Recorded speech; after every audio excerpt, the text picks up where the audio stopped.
मैं senior inspector Abhimanyu Jindal crime petrol Dastak में आप सभी का स्वागत करता हूं। हर इंसान की अपनी अलग सोच और सीमाएं होती हैं। अंग्रेजी में कहावत है, where ignorance is bliss it is folly to be wise. यानी जो इंसान ज्ञान से अनजान होता है वो अपनी मूर्खता को ही अपना ज्ञान समझ बैठता है। लेकिन सब कुछ जानते हुए भी अनजान बने रहना, नाइंसाफी को यह सोचकर नजरअंदाज कर देना कि वक्त हर घाव को भर देगा, हमेशा सही साबित नहीं होता।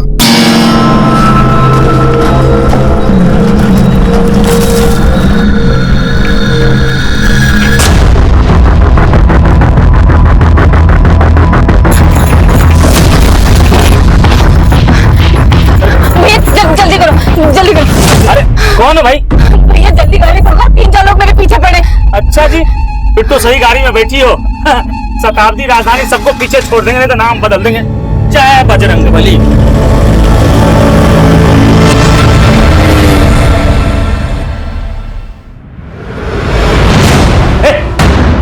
मेरे भाई की लाश कहाँ है? मेरे भाई की लाश कहाँ है? मेरे भाई की लाश छोड़ो छोड़ो छोड़ो, क्या कर रहे हो? छोड़ो, क्या कर रहे हो? क्यों बोल रहे हो? मुझे मेरे भाई की लाश चाहिए। तो भैया रहे नहीं, ऊपर से तुम लोग मुझे गलत लाश पकड़ा रहे हो। अरे इसे क्या देख रहे हो? यहाँ का इंचार्ज है, इसी ने सब कुछ किया होगा।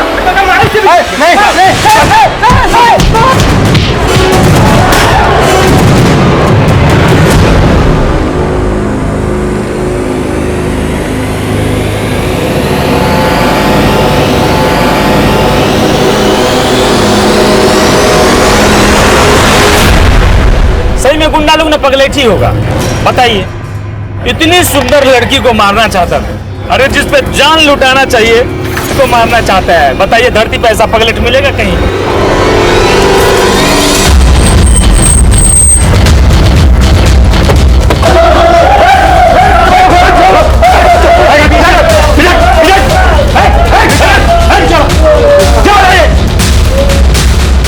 देखिए ना सर, ये लोग मारपीट कर रहे हैं। सर, इन्होंने मेरे भैया की लाश बदल दी।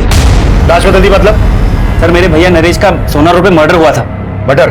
हाँ साहब, एक टेम्पो उन्हें उड़ा के चला गया था। पहले बोले डेथ एक्सीडेंटल है, और अब जब हम अंतिम संस्कार के लिए बॉडी लेने आए तो ये लोग हमें गलत बॉडी दे रहे हैं। विवेक, क्या कह रहा है तू? तेरे नरेश भैया जिंदा है। आप कौन? सर, ये मेरी भाभी है, नरेश भैया की बीवी। पर ये तो बोल रही है कि नरेश जिंदा है और तुम बोल रहे सर, हो इनकी दिमागी हालत ठीक नहीं है। भाभी आप घर जाइए, मैं यहाँ सब निपटा के आता हूँ। एक मिनट, आपको जो भी कहना है कहिए।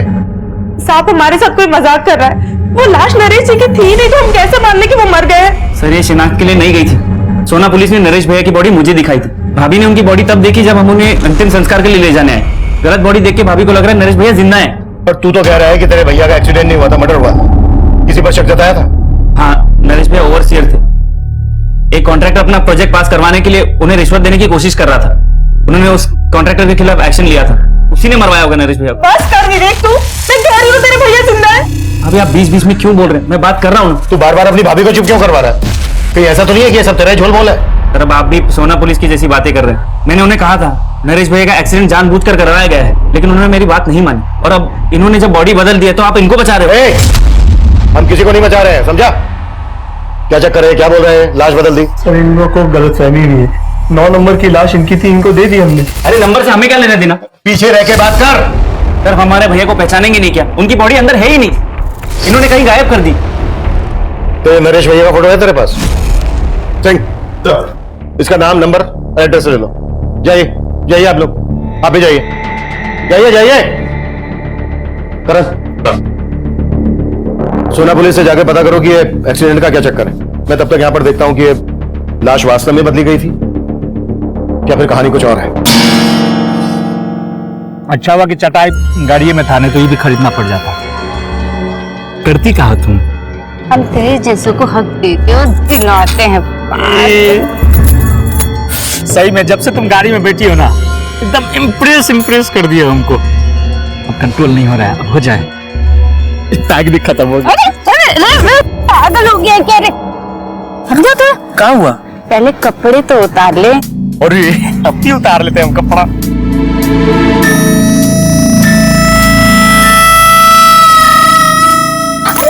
तो अब क्या हुआ? मुझे भी तो कपड़े उतारने दे। और ये तो जल्दी उतारो ना, जल्दी उतारो, जल्दी उतारो। अरे कपड़ा लेके कहाँ जा रही हो?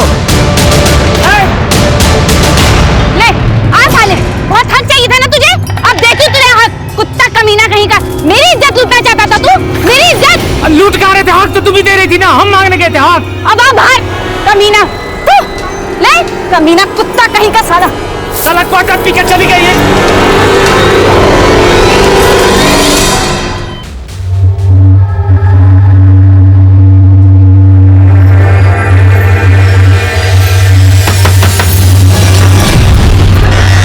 हाँ बोलिए, कौन है तू और मेरे घर में क्या कर रही है?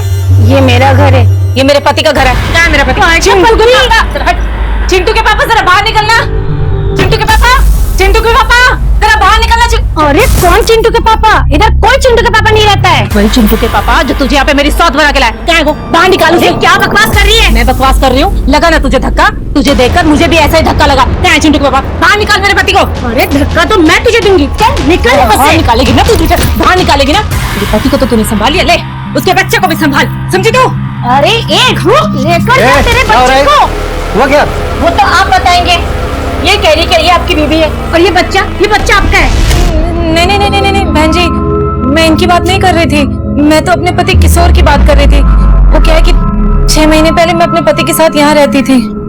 अब देखिए बहन जी, मुझे पता नहीं आप कौन से किशोर की बात कर रही हैं, लेकिन हम लोग यहाँ 3 महीने पहले किराए पर रहने के लिए आए हैं। और हो सकता है आपके पति यहाँ पे हमसे पहले किराए पर रहते होंगे। मुझसे गलती हो गई, मुझे माफ कर दीजिए। चल चिंटू।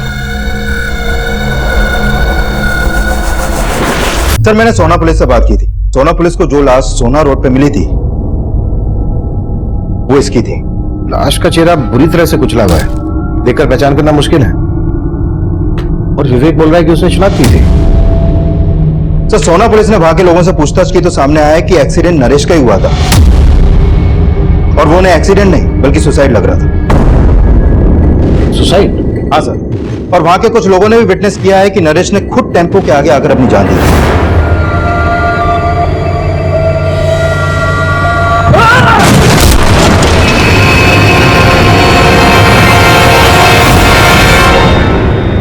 एक तरफ सोना पुलिस को कई ऐसे आई विटनेस मिले थे जिन्होंने नरेश को सुसाइड करते हुए देखा था, वहीं दूसरी तरफ नरेश का छोटा भाई विवेक बोल रहा था कि नरेश का मर्डर हुआ था, और नरेश की पत्नी मालती का मानना था कि नरेश मरा ही नहीं, जिंदा है। और इन सब बातों के बीच नरेश की लाश बदले जाने का मामला हमारे सामने आया।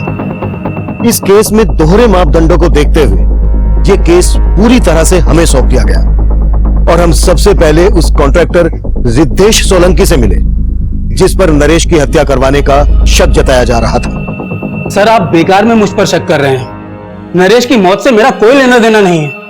हमने पता किया है, तुमने नरेश को रिश्वत ऑफर की थी अपना प्रोजेक्ट पास करवाने के लिए। सर हर कॉन्ट्रैक्टर ऐसा नहीं होता है। आप पहले नरेश के बारे में पता तो कीजिए।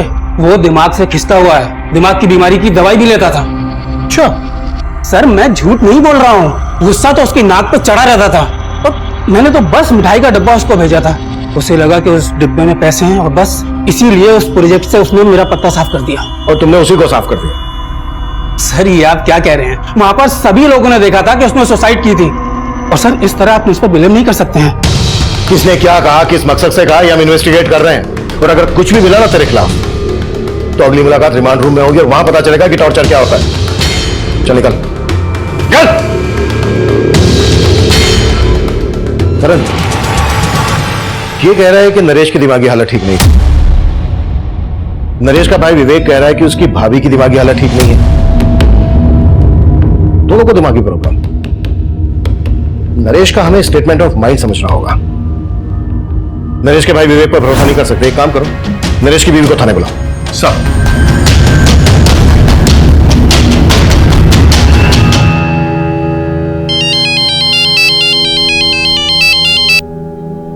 हाँ दिनेश बोलो।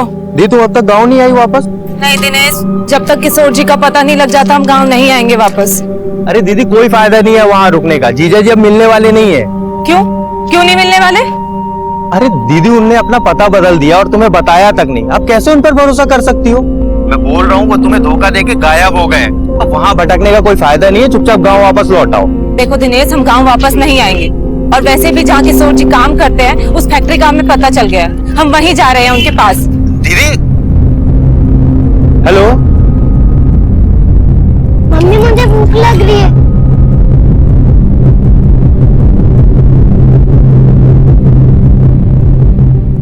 ये देखो तुम्हारा पसंदीदा चाइनीज।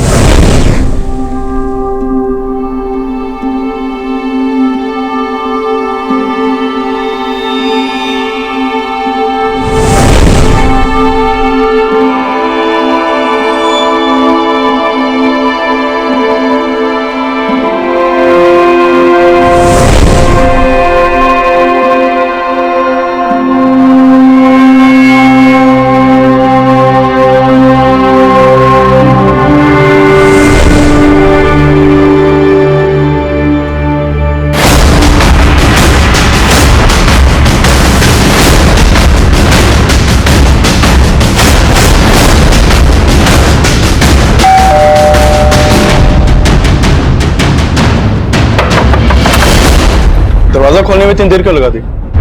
वो मैं कपड़े धो रहा था, लेकिन आप यहाँ? नरेश भाई की लाश मिली आपको? भाभी कहाँ है तुम्हारी?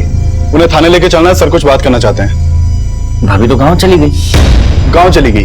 कब? आज सुबह। उनकी हालत बहुत बिगड़ती जा रही थी, इसीलिए उन्हें मायके भेज दिया। 2-4 दिन में आ जाएंगी। लेकिन आपने बताया नहीं, नरेश भैया की लाश मिली आपको? वो हम पता लगा रहे हैं, लेकिन जब भी तुम्हारी भाभी आ जाए उन्हें थाने लेके आ जाना।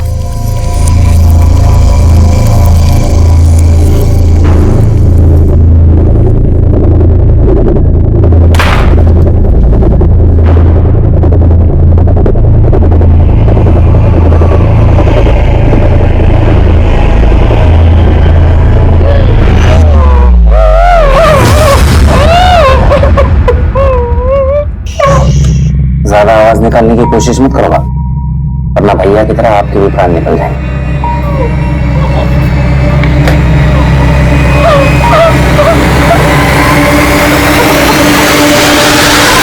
एक्सक्यूज मी सर, मैंने हॉस्पिटल के मॉर्ग का रिकॉर्ड स्टडी किया।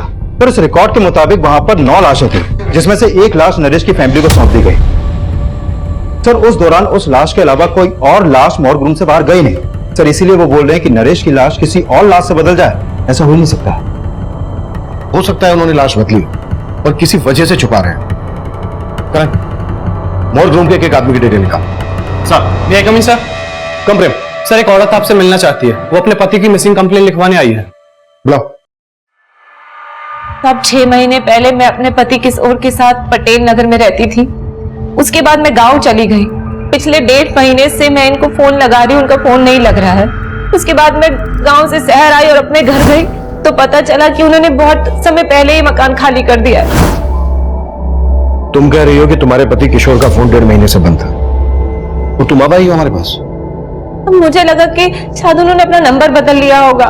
मैंने गांव से उनकी फैक्ट्री में भी फोन किया था, लेकिन कोई मुझे सही से जवाब ही नहीं दे रहा है। कहाँ काम करता था किशोर? अब बंसल नाम की फैक्ट्री है, वहाँ पे मजदूरी करते थे। गांव से शहर आने के बाद मैं उनकी फैक्ट्री में भी गई थी। वहाँ के चौकीदार ने बोला कि किशोर जी अब यहाँ नौकरी नहीं करते। उन्होंने 6 महीने पहले ही यहाँ से नौकरी छोड़ दी थी। लेकिन साहब मुझे ना शक हो रहा है उनकी फैक्ट्री वालों पे कि वो मुझसे कुछ छिपा रहे हैं, कुछ तो झूठ बोल रहे हैं वो मुझसे।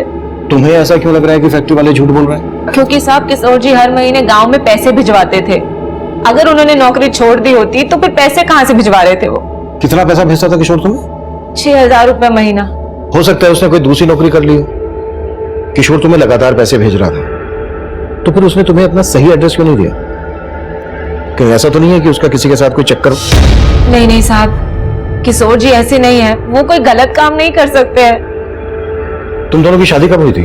7 साल पहले हुई थी, और 1 साल पहले ही वो मुझे अपने साथ गांव से शहर लेके आए थे। अब मैं उनके साथ बहुत खुश थी। यहाँ पर मेरा बहुत ख्याल रखते थे वो, किसी चीज की कोई कमी नहीं आने दी उन्होंने। कब से ढूंढ रही हूँ, मुझे मिल ही नहीं रहे हैं। आप उन्हें ढूंढ दीजिए ना साहब। हाँ ठीक है, तुम ऐसा करो, किशोर का हमें फोन नंबर, जिस फैक्ट्री में वो काम करता था वहां का एड्रेस, जहाँ रहता था वो एड्रेस, ये सब हमें लिखवा दो। अपना नंबर भी लिखवा देना। ठीक है नन्नी।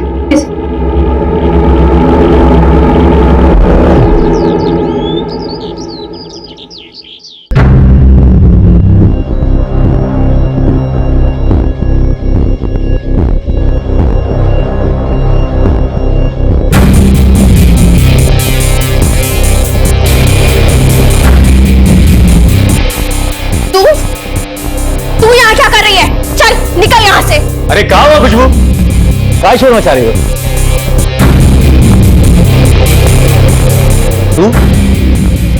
तू यहाँ क्या कर रही है? तुम क्या देख रहे हो? आरती उतारोगे क्या इसकी? निकालो बाहर इसे। तू ऐसे नहीं मारेगी, चल निकाल। छोड़ो, छोड़ो मुझे, कहाँ लेके जा रहे हो तुम? मुझे तेरी जगह दिखाने। छोड़ो मुझे, छोड़ो। बोला ना, चल।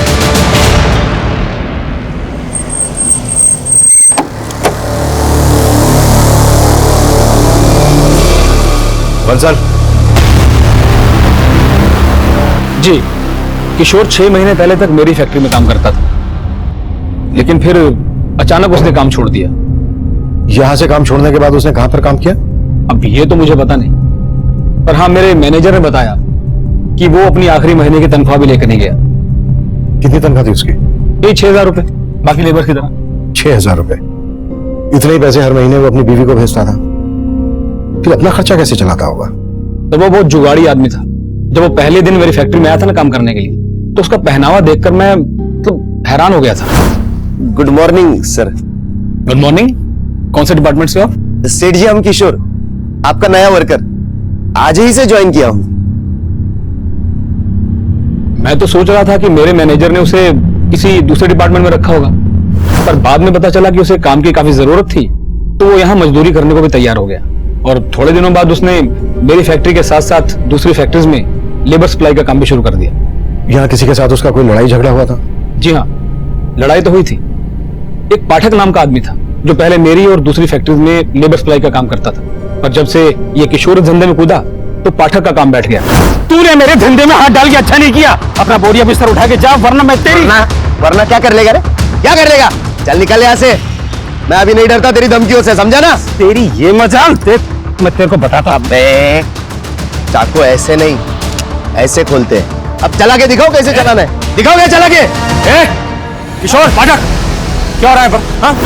सर मैंने तो किशोर को बोला भी था कि वो पुलिस में कंप्लेन कर दे, और उसने कोई एक्शन ही नहीं लिया। तो आपको लगता है पाठक किशोर के साथ कुछ कर सकता है? अब सर मैं तो इसके बारे में कुछ बता नहीं सकता, ये तो आप पता कीजिए। पर सर किशोर का इस तरह से गायब होना मुझे कुछ ठीक नहीं लग रहा है। ठीक है सर, इस बंसल की बातें भी कुछ अटपटी सी लग रही हैं। कहीं हमसे कुछ छुपा तो नहीं रहा? पता करो इसके बारे में, और फैक्ट्री के दूसरे स्टाफ से भी बात करो, और बंसल जिसका नाम ले रहा है पाठक, उससे भी मिलो। सर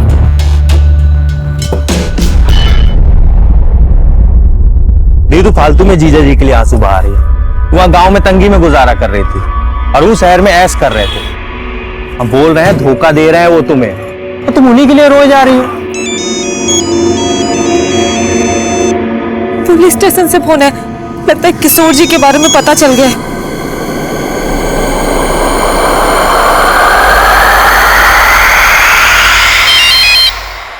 हाँ सिंह। सर मैंने पाठक के बारे में पता किया, वाकई किशोर से उसका 36 का आंकड़ा था। उठा लाओ। सर वो काफी दिन से गायब है। सर गुरुग्राम रेलवे स्टेशन के पास उसकी एक दुकान है, लेकिन दुकान भी काफी दिन से बंद पड़ी है। किशोर फिलहाल कहाँ रह रहा था, कुछ पता चला? सर उसका मोबाइल नंबर उसके पुराने एड्रेस पे रजिस्टर्ड है, लेकिन सर वो घर उसने 6 महीने पहले ही छोड़ दिया था। किशोर अपनी वाइफ को हर महीने पैसे ट्रांसफर करता था, उसके बैंक अकाउंट से उसका एड्रेस पता करो। ओके? जैन सर। सर मैंने किशोर की बीवी से बात की, वो पाठक के काम से जुड़े कोई भी बात नहीं जानती है। नरेश की बीवी आने वाली थी, कब आ रही है? हाँ सर, विवेक ने बोला तो था कि वो कल गांव से आने वाली है। और सर इस मॉग इंचार्ज के बारे में भी कई बातें पता चली हैं। जैसे? उसके कॉल रिकॉर्ड में एक सस्पिशियस नंबर मिला है जो कई दिनों से बंद है। किसका नंबर है? सर वो नंबर इस महेश नाम के लड़के का है, इसके घर में भी ताला लगा है। और सर मैंने इस मॉग इंचार्ज के घर पे भी नजर रखवाई थी। सर इसका लिविंग स्टैंडर्ड काफी हाई है, जितनी आमदनी नहीं है उससे ज्यादा तो खर्चे हैं इसके। मैंने भी नोटिस किया था, काफी महंगा स्मार्टफोन था उसके हाथ में, वो चैन सब पहने थे। एक मॉर्ग इंचार्ज के पास इतना पैसा, कुछ तो है जो ठीक नहीं है। तुरंत उठा लो और तोड़ो। सब बोल दो सर, सब बोल दो। साहब दरअसल मैं लाश बेचने का धंधा करता हूँ साहब। जो लावारिस लाश मेरे मॉर्ग में आती है, जिनकी शिनाख्त नहीं होती, सरकार हमें उनके क्रियाक्रम करने के 5,000 रुपए देती है। वो पैसे मैं जेब में रख लेता हूँ और लाश बेच देता हूँ साहब। किनको बेचता है वो लाश? प्राइवेट मेडिकल कॉलेजेस को साहब, वो रिसर्च करने के लिए लाश खरीद लेते हैं। ये नरेश की लाश कहाँ है? वो गलती से मेडिकल कॉलेज चली गई, वहां दूसरी लाश जानी थी। कौन सी लाश? महेश नाम का एक लड़का है जो मुझे वो लाश सप्लाई करता है जिनका कोई रिकॉर्ड नहीं होता। कुछ दिनों पहले उसे एक लाश मिली थी जिसे मैंने 10,000 रुपए में खरीदा। महेश का मिलेगा अभी? सर वो पता नहीं, जब से उसे इन सब का पता चला है तब से वो गायब हो गया सब। हॉस्पिटल चल के वो लाश हमें दिखा अभी। और हाँ, उस मेडिकल कॉलेज का नाम क्या है?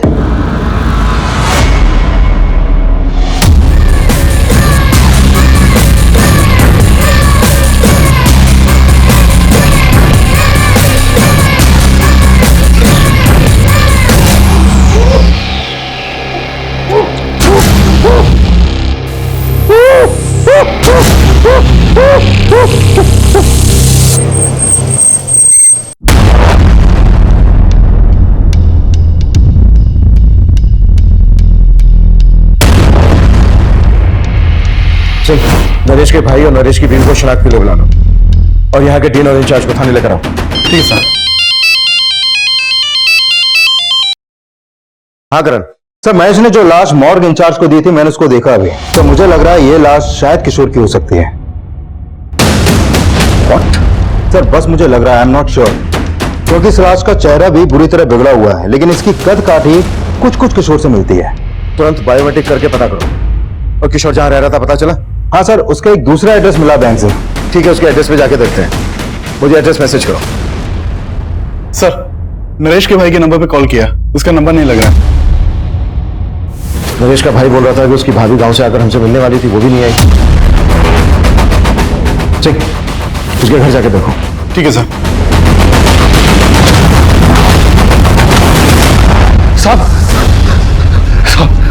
क्या हुआ? साहब उस लड़की ने मेरा जीना हराम कर दिया। कौन लड़की? साहब उसने मेरे घर से गहने जेवर सब चुरा लिए और मुझे बांध के भाग गई। अरे वो तो ठीक है, लेकिन ये बताओ कौन है वो लड़की? वो इनकी बेटी है सर, और वो कोई नहीं, वो मैं। ये रहे वो गहने जो मैंने अपने ही घर से चुराए। मैंने इनको यहाँ भागते हुए देखा तो मैं भी यहाँ आ गई, क्योंकि इससे पहले ये मेरे खिलाफ कुछ बोले तो मैं अपनी बात आपके सामने रखूं। कोई बात नहीं साहब, चोर है तू, पकड़ लो साहब इसको। भागी नहीं जा रही हूं मैं कहीं। सर पहले आप मेरी बात सुन लीजिए, अगर फिर भी लगे कि मैं गलत हूं तो कर देना मुझे अंदर। ठीक है, बोलो। बेटी हूं मैं इनकी, और इनकी जायदाद पर कानूनी मेरा भी अधिकार है, लेकिन इनके बेटे और इनकी बहू यानी मेरे भैया और भाभी मुझे मेरा हक देना ही नहीं चाहते। कहते बाप की संपत्ति में बेटी का कोई हक ही नहीं होता। और जब मैंने कहा कि मैं कोर्ट का दरवाजा खटखटाऊंगी तो मेरे इस बाप और जो घर में बैठा भाई, इन दोनों ने मेरे साथ बहुत ज्यादती की। और जब मैंने कोर्ट जाने की बात की तो इन लोगों ने जबरदस्ती कागज पे मेरा अंगूठा लगवा लिया। देख संजय, तू सही नहीं कर रही है। और तुम ठीक कर रहे हो। देखो, तुम किसी से जबरदस्ती नहीं कर सकते। तुम्हारे घर का मामला है, शांति से सुलझा लो, क्योंकि अगर हमने दखल दिया ना तो बहुत दिक्कत होगी तुम्हें, समझे?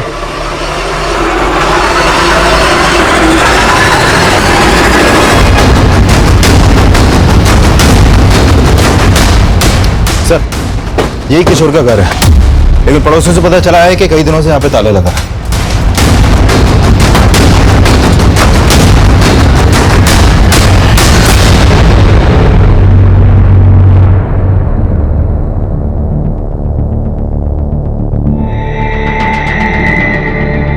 हाँ ठीक है, थैंक यू। सर, अंदर तो कुछ भी सस्पिशियस नहीं मिला। ये भी कम सस्पिशियस नहीं है कि जो आदमी 6 महीने पहले तक एक फैक्ट्री में मजदूर था, उसके बाद लेबर सप्लाई का काम करने लगा, वो इतने ठाट से रहता हो। इस किशोर का करेक्टर को समझ में नहीं आ रहा है। शायद 2 नंबर का काम करता हूं।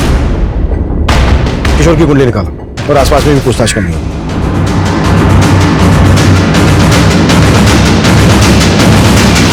सर किशोर क्या करता था ये तो नहीं मालूम मुझे, लेकिन काफी धाकड़ आदमी था। लोग महंगी महंगी गाड़ियों से आते थे यहाँ। किशोर के साथ यहाँ कोई और भी रहता था? फिलहाल तो वो अकेला रहता है, लेकिन कुछ टाइम पहले उसकी बीबी भी यहीं रहती थी।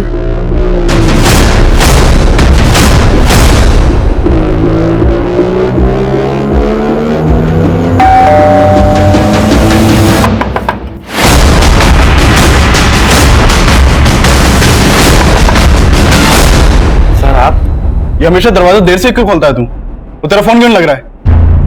सर शायद मेरे फोन की बैटरी डाउन हो गई होगी, मैं तो सो रहा था सर। अच्छा, भाभी कहाँ है तेरी? सर गांव से आ गई क्या?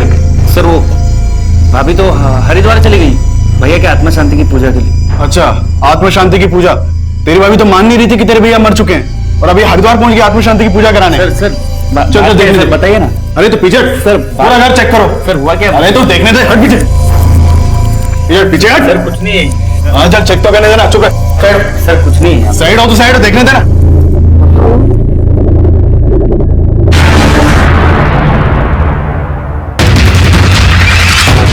मालती, नंदिनी जल्दी आओ। पकड़ इसको,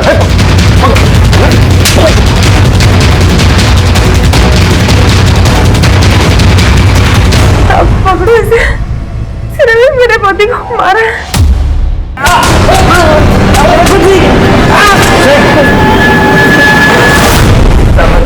चल कुछ नहीं किया साहब। कुछ नहीं किया। साहब मैंने कुछ नहीं किया साहब, मैंने कुछ नहीं किया। सही, उल्टा लटका उसको। साहब बिल्कुल साहब बता रहा हूँ, सच बता रहा हूँ साहब। चल बोल। अब मैंने सच्ची अपने नरेश भैया को नहीं मारा, लेकिन हाँ उनकी मौत के बाद उनकी जायदाद का लालच हो गया था मुझे। लेकिन मौज वालों ने गलत बॉडी दे दी, मैं तो वो लाश लेके भी चला देता, लेकिन भाभी बोलने लगी वो लाश नरेश भैया की नहीं है। लेकिन तूने अपनी भाभी को किस मकसद से बंधक बना के रखा था? अब भाभी पहले से ही पागल थी और उस दिन के तमाशे के बाद मेरा दिमाग खराब हो गया था। मैंने सोचा उन्हें दवा दी कि पूरा पागल कर दूं, खुद अकेले सारी संपत्ति का मालिक बन जाऊं। हो सकता है इसी मकसद के लिए तूने अपने भाई का एक्सीडेंट करवाया हो। नहीं साहब, इसमें मेरा कोई हाथ नहीं, मेरा यकीन कीजिए मैंने अपने भैया को नहीं मारा।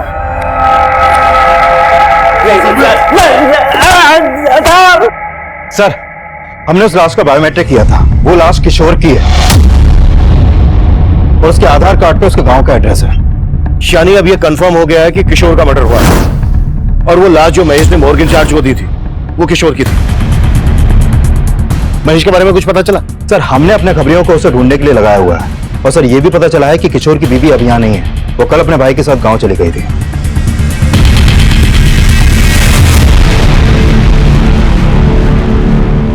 दीदी, खैर जो हुआ सो हुआ, भूल जाओ। हमको तो बस एक ही बात का डर है, अगर पुलिस वालों को उन बातों का पता लगा ना तो सिर्फ हम पर नहीं आप पर भी शक करेंगे। इसीलिए हम मना किए थे, मत जाओ पुलिस वालों के पास।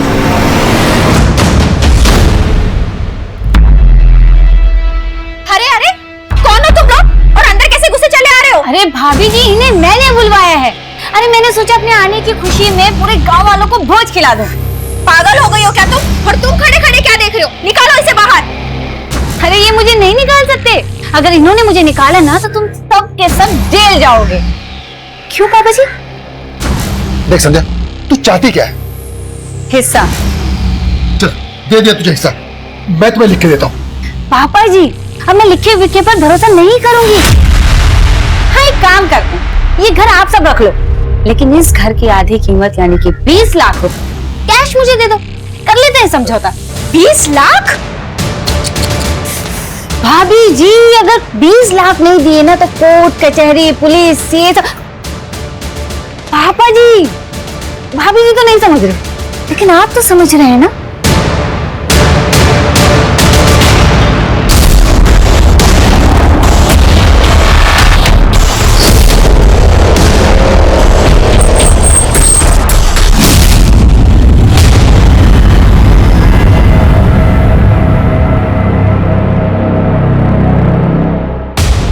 हमें तो पहले ही लग रहा था कि किशोर के साथ कुछ ऐसा ही हुआ होगा।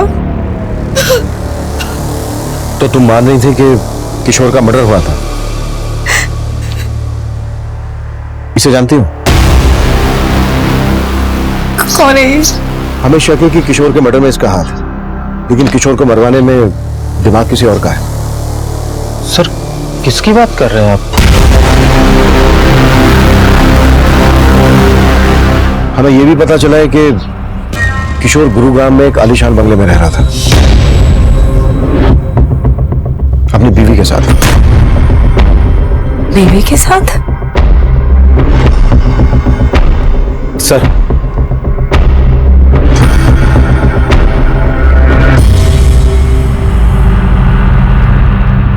सर एक किशोर के बचपन का दोस्त है, इसने बताया है कि ललिता से शादी करने से 6 महीने पहले किशोर की किसी और लड़की से भी शादी हुई थी। हाँ साहब, वो उसके भाई किशोर से काफी नफरत पाल के बैठा था, तब उनके बीच में काफी मारपीट भी हुई।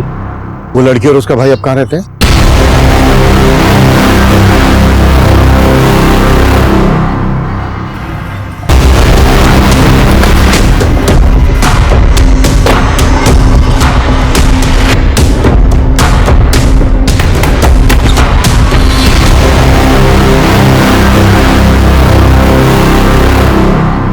और दिए थे हम धमकी किशोर को। मेरी बहन से दूर रहना, मैंने जान से मारेंगे देखो। ये चल। उसके बावजूद हमारी बहन को भगा ले गया। लेकिन सर इस बात को सालों बीत चुके हैं, अब ये सब क्यों पूछ रहे हैं आप? क्योंकि किशोर का मर्डर हुआ और पता चला कि किशोर नहीं बल्कि तुम्हारी बहन संध्या उसको अपने साथ लेकर भागी थी और शहर जाकर किशोर को छोड़कर वो फिर से किसी और के साथ भाग गई। और अभी 6 महीना पहले वो वापस किशोर की जिंदगी में आई और अभी रिसेंटली उसको किशोर के साथ गुरुग्राम के एक घर में देखा गया। उसी के बाद हमें किशोर की लाश मिली। कहां है संध्या? सर हमें नहीं मालूम। मालूम नहीं है, कहीं छुपा के रखा हो सर? अरे सर हम क्यों छुपाएंगे, हम तो उल्टा उससे पीछे छुड़ाना चाहते थे। आई थी वो यहाँ, लेकिन 6 महीने पहले।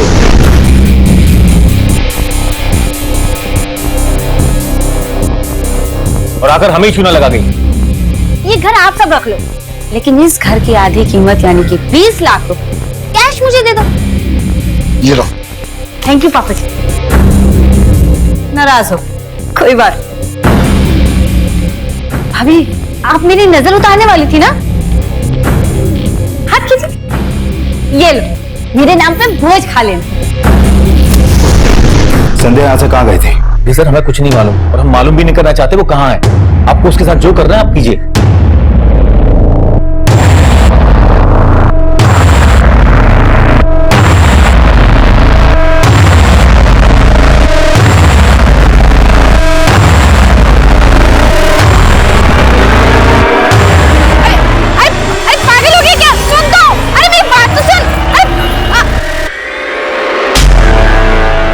सर संध्या के भाई और फादर से उसका एक नंबर मिला था जो काफी दिनों से बंद है।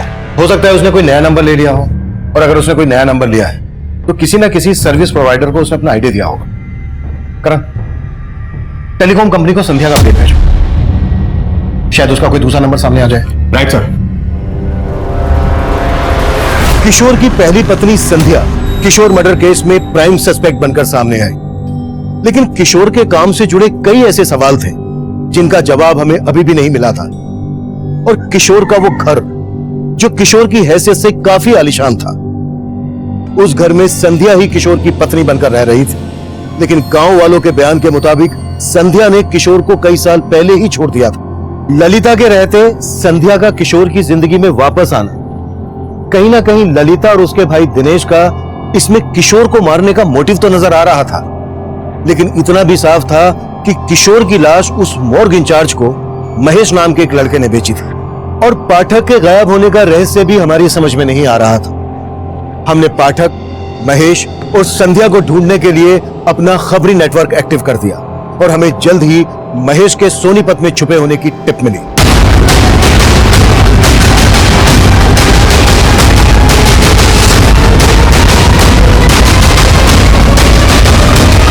साहब मैंने कुछ नहीं किया साहब, साहब मैंने कुछ नहीं किया साहब। साहब मैंने किशोर को नहीं मारा, मैं जानता तक नहीं कि उस आदमी का नाम किशोर था। यकीन मानिए साहब, मुझे उसकी लाश मिल गई थी जो मैंने मॉर्ग इंचार्ज को भेज दी बस। कहां मिली थी लाश? साहब करीब 20-25 दिन पहले एक टेम्पो वाले को लाश फेंकते हुए देखा था मैंने।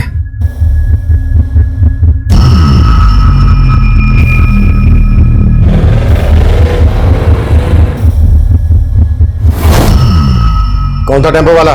नंबर बोल टेम्पो का। साहब वो नंबर नहीं देख पाया, वहां पे बहुत अंधेरा था। ऐसे नहीं बोलेगा ये। साहब मैं सच बोल रहा हूँ साहब, साहब मैं सच बोल रहा हूँ साहब, साहब साहब साहब मैं सच बोल रहा हूँ साहब।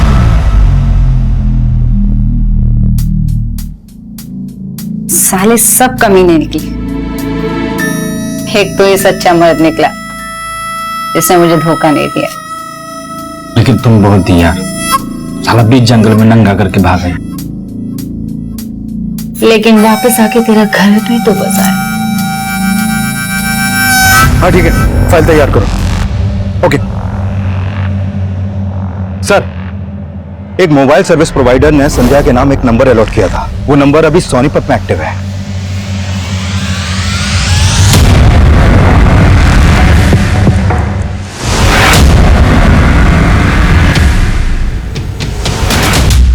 बच्चा देगी हमको। बोलना कितने बच्चे चाहिए तुझे? एक टेम्पू बाहर खड़ा है उसके लिए और एक दूसरा लोन पे लेने वाले हैं। बस 2, हम 2 हमारे 2। सॉरी यार, वो तो नहीं हो पाएगा क्योंकि पूरी जिंदगी जेल में गुजरने वाली है तुम्हारी। ये प्लान तो कैंसिल। सकती हूँ।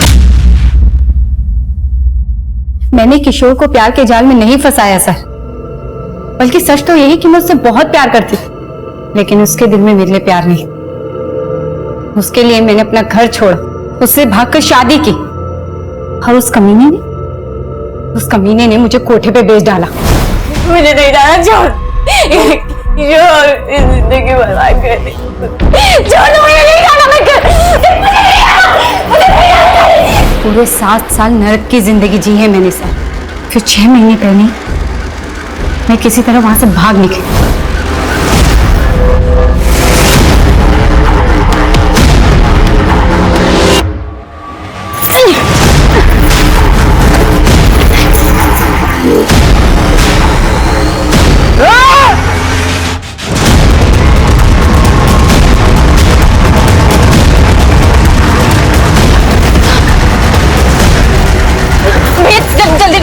जल्दी करो।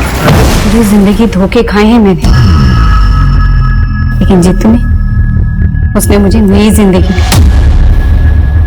उन लोगों से भागकर सालों बाद मैं अपने घर लौटी थी, और मेरे घर वालों उन्हें जानवरों की तरह मुझे घर से निकाल दिया। लेकिन मैं भी उनसे अपना हक लेके ही मानी। लेकिन पिछले 6 महीने से तुम गुरुग्राम में किशोर के साथ उसके घर में रह रही थी, उसकी जिंदगी में फिर से एंट्री मारी, उसे बदला लेने के लिए उसे मार डाला। मैंने उसे नहीं मारा है सर। हाँ, मैंने उसकी जिंदगी में एंट्री ली, बदला भी लिया। उसने मुझे बेचा था, मैंने भी उस कमीने को 10 लाख में बेच डाला। बेच डाला? किसे बेच डाला? हाँ, मैं उससे बदला लेना चाहती थी, इसलिए झूठ के सहारे मैंने उसकी जिंदगी में एंट्री मारी।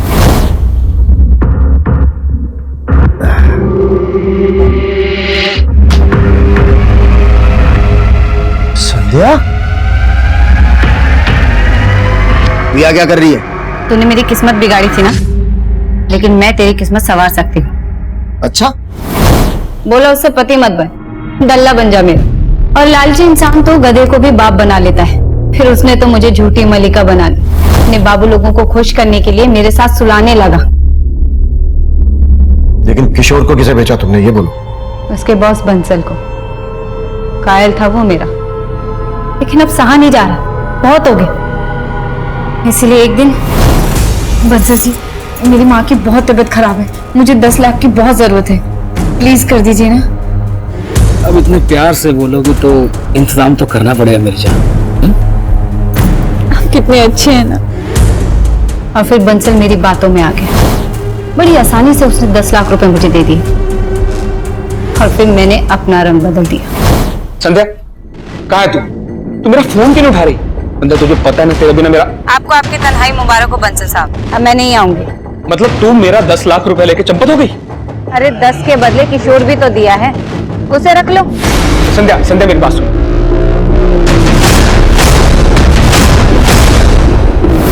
मुझे नहीं पता कि किशोर के साथ बंसल ने क्या किया।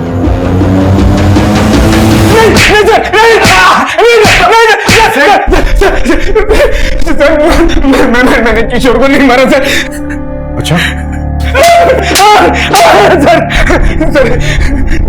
सर, उसकी बीवी मेरे 10 लाख रुपए लेके भाग गई थी सर, तो मैंने उसे अपना कुत्ता बना लिया था सर।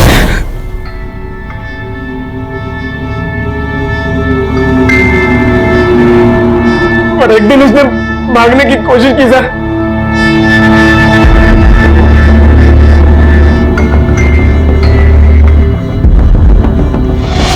किशोर, किशोर,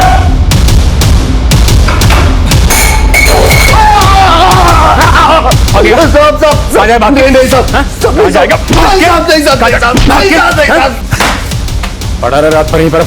और सर, कुछ देर बाद मेरे आदमी ने आकर मुझे बताया कि किशोर मर गया है सर। नाम देखो, बुला के ला जा। और उसके बाद मैंने अपने एक और आदमी की मदद से किशोर का चेहरा खराब करवाया, और सर टेम्पो से उसे कहीं दूर डंप करवा दिया सर।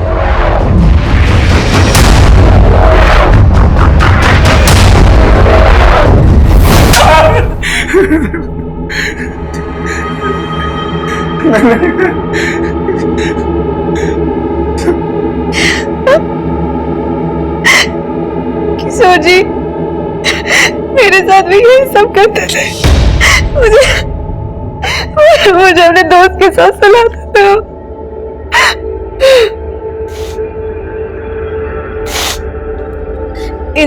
इन सब चीजों से थक कर मैं शहर से गांव भाग गई थी। ये बात तुमने हमें पहले क्यों नहीं बताई? मैं आपको बताना चाहती थी, फिर मैंने सोचा कि एक बार मुझे किशोर जी का पता चल जाए कि वो गायब कहाँ है। किशोर के चरित्र से जुड़ी बातें जो हमारे सामने आई, उस लिहाज से वो कभी भी किसी की भी नफरत का शिकार बन सकता था। वो जो करता आ रहा था वो पूरी तरह से गैर कानूनी था, अनैतिक था। उसके द्वारा किए जा रहे अपराध हर मोड़ पर दस्तक दे रहे थे, लेकिन ललिता ने इन दस्तक को पूरी तरह से नजरअंदाज किया। वहीं दूसरी तरफ संध्या ने उसकी असलियत हमें बताने के बजाय खुद बदला लेने का फैसला किया, और अंजाम यह हुआ कि वो इस केस की विक्टिम होने के बावजूद अपनी जिंदगी को अपराध के रंग में रंग बैठी। देखते हैं हमारे आज के एपिसोड की दूसरी खबर।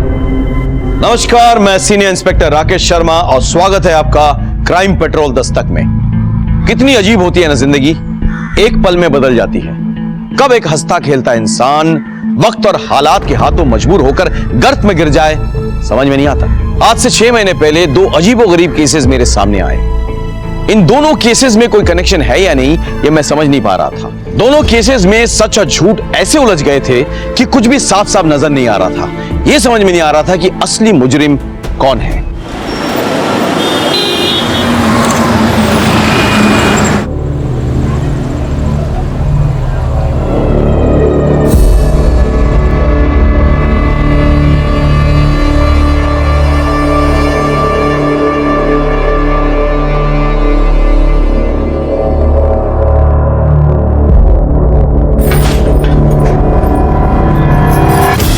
अरे संभाल कर देवर जी। सॉरी भाभी, अब आप इतनी सुंदर लग रही है ना, कोई संभाले तो कैसे संभाले भाभी? अब लगता है तुम्हारे लिए भी जल्दी संभालने वाली लानी होगी। अरे पार्सल ला रहा है, जल्दी में तेरे जितना टाइम लग रहा है। हद कर दी यार, कहाँ है तू? बस बस सर, आ गया सर। जल्दी आ। हाँ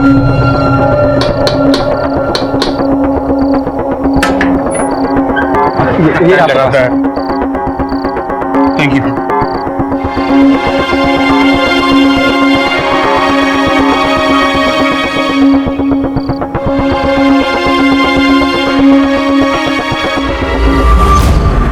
अरे चांद आया क्या? चांद तो कब का आ गया, मैं तो अपने चांद का इंतजार कर रही थी। हाँ ठीक है, तुम जल्दी करो, मुझे बाहर जाना है। हाँ? जल्दी करो।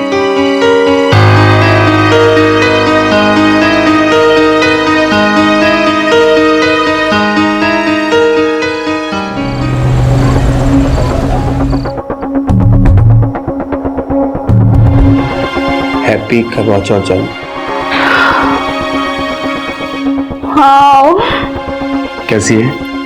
तुम ले आए। और क्या करता मैं? तुमने 4 दिन से मुझे उपवास करवा कर रखा है, तो बनता ही है। हाँ? इतना प्यार करते हो मुझसे? तुझे कोई शक है?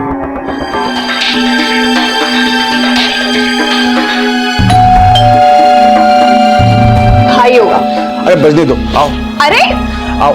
आई हैव टू गो। क्या हुआ करती, बोलना यार। यार उमंग, बिजनेस में और 1.5 लाख लग जाएंगे यार। 1.5 लाख? अभी तो 8 लाख दिए थे। अरे तो मैंने कौन सा तिजोरी में छुपा कर रख दिए तेरे 8 लाख? तू ऐसे पैसे मांग रहा मुझसे जैसे मेरे पास पैसों की टकसाल हो यार। तू समझता क्यों नहीं है? क्यों डांट रहे हो मेरे भाई को? ठीक है, करता हूँ कुछ। ठीक है, करता हूँ।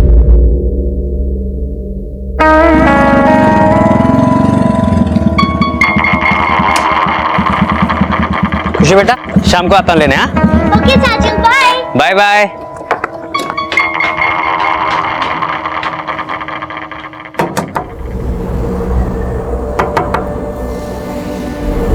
नानी। आ गई मेरी गुड़िया। मैंने आज तेरे लिए छोले भटूरे बनाए। वाह, छोले भटूरे। चलो चलो चलो।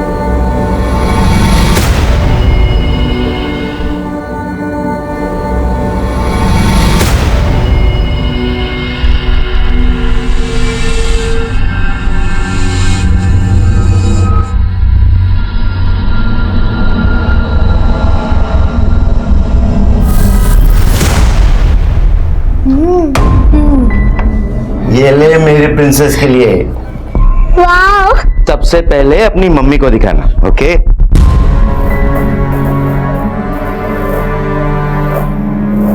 मम्मी, मम्मी, नाना जी कह रहे थे कि इस टेडी बेयर को सबसे पहले आपको दिखाना। ठीक है बेटा, तू जा।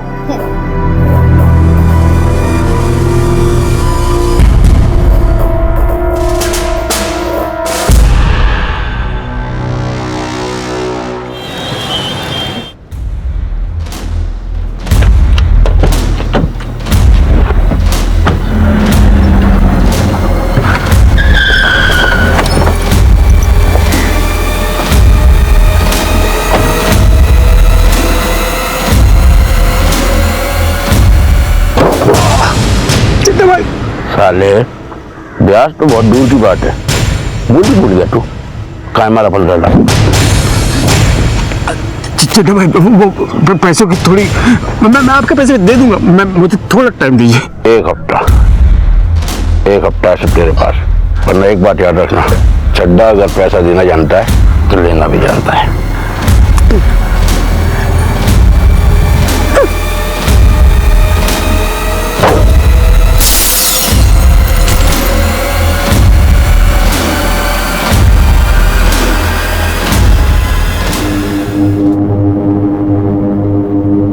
क्या हुआ ये? कैसे हुआ? अरे चड्डा का दिमाग खराब हो गया, उसने मुझे चुप छोड़ो। अबे तू तो पैसे लेके आने वाला था ना, कहीं वो चड्डा को नहीं दे के आ गया? ये तो साले पैसे की पड़ी गए, ये पकड़ पैसे। अच्छा सुनो, तुम ना एक बार अपने आप को जाके क्लीन कर लो, अजीब सी घिन आ रही है देख। ठीक है।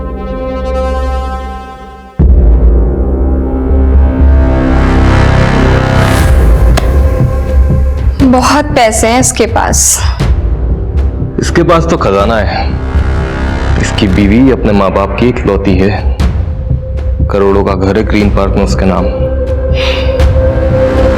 अगर इसकी बीवी मर गई तो फिर वो घर उमंग का, यानी कि मेरा।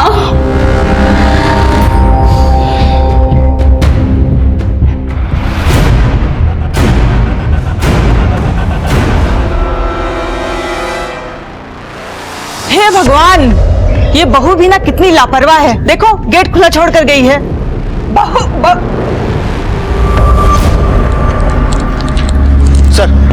सर हॉस्कर्स मार्केट के एटीएम में जो लूट हुई थी उसकी इन्वेस्टिगेशन मैंने पूरी कर ली है। ये रही उसकी report. Excuse me sir. Hello, हाँ ठीक है, हम लोग पहुंच रहे हैं। सर हॉस्कर्स गवर्नमेंट हॉस्पिटल में एक औरत और उसके 2 बच्चों को एडमिट कराया गया है। उन तीनों का गला रेता गया है सर।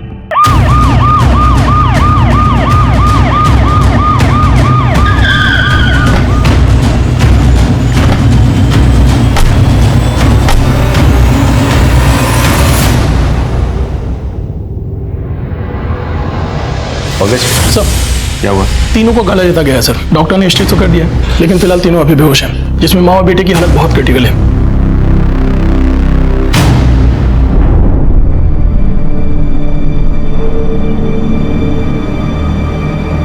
इनके रिश्तेदार कहाँ हैं? सर यहाँ। क्या हुआ था? मैं बच्चों की दादी।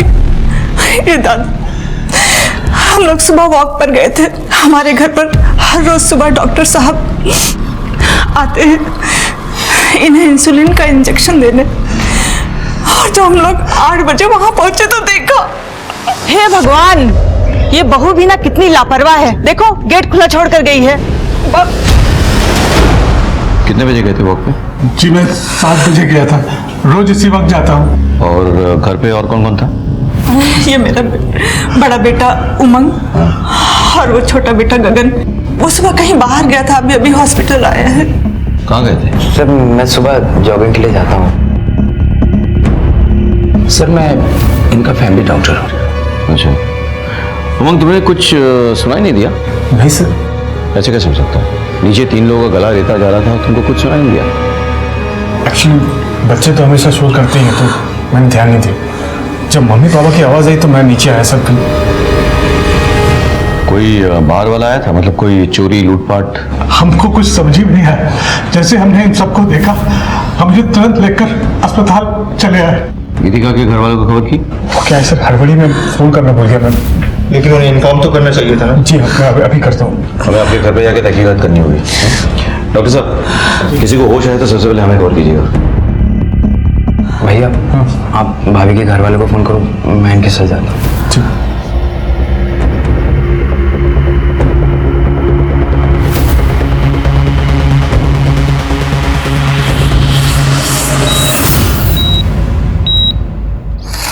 रेगुलर सफाई होती है मैडम जी। सफाई अगर रोज होती तो गटर इस कदर जाम नहीं होती। हर दूसरे तीसरे दिन गटर जाम हो जाती है। अरे आपके सामने तो सफाई कर रहा हूँ, फिर भी आप पंगा कर रहे हो। ये क्या तरीका है बात करने का? ऐसे कोई बात करते हैं? दोबारा ऐसे बात करे तो नाले में फेंक दूंगा। अरे नाले में क्या डाल देगा? अरे सफाई कर रहा हूँ ना, ये बोलता नाले में डाल दूंगा। अरे क्या हो रहा है यहाँ पे? कुछ नहीं साहब जी, वो नाला जाम हो गया था, नाला साफ भी कर दिया, फिर भी ये झगड़ा कर रहे हैं, ये बातें सुना रहे हैं। क्यों झगड़ा कर रहे हैं आप लोग? देखिए, तो प्रॉब्लम है तो पुलिस स्टेशन में आकर रिपोर्ट कीजिए, लेकिन झगड़ा मत कीजिए, काम करने दीजिए इनको।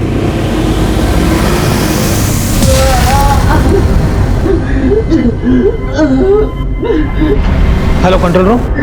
सर मुझे बचा लीजिए सर, मैं किसी गटर में हूँ सर। कहाँ पे? मुझे नहीं मालूम सर। क्या नाम है आपका? Hello hello hello.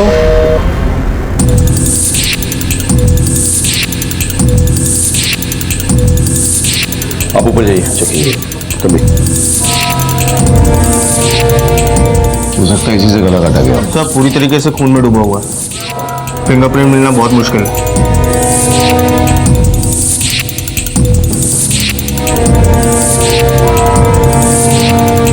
यहाँ तो सब कुछ नॉर्मल लग रहा है, लग ही नहीं रहा कोई स्ट्रगल हुआ हो या कोई चोरी या लूटपाट हुई हो। तो काम करो, तुम आस पड़ोस में पता करो जरा, किसने अगर कुछ देखा हो। हाँ?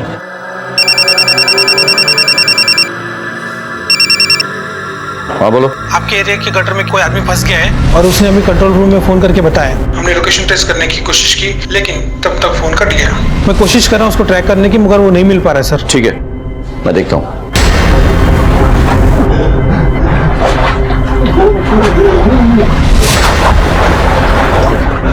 पड़ोस में से बहुत आवाज आ रही थी, हम घबरा के गए तो देखा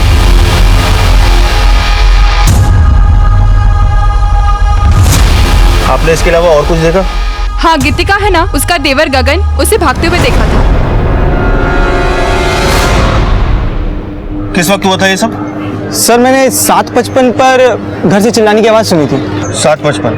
टाइम के बारे में इतना श्योर कैसे हो?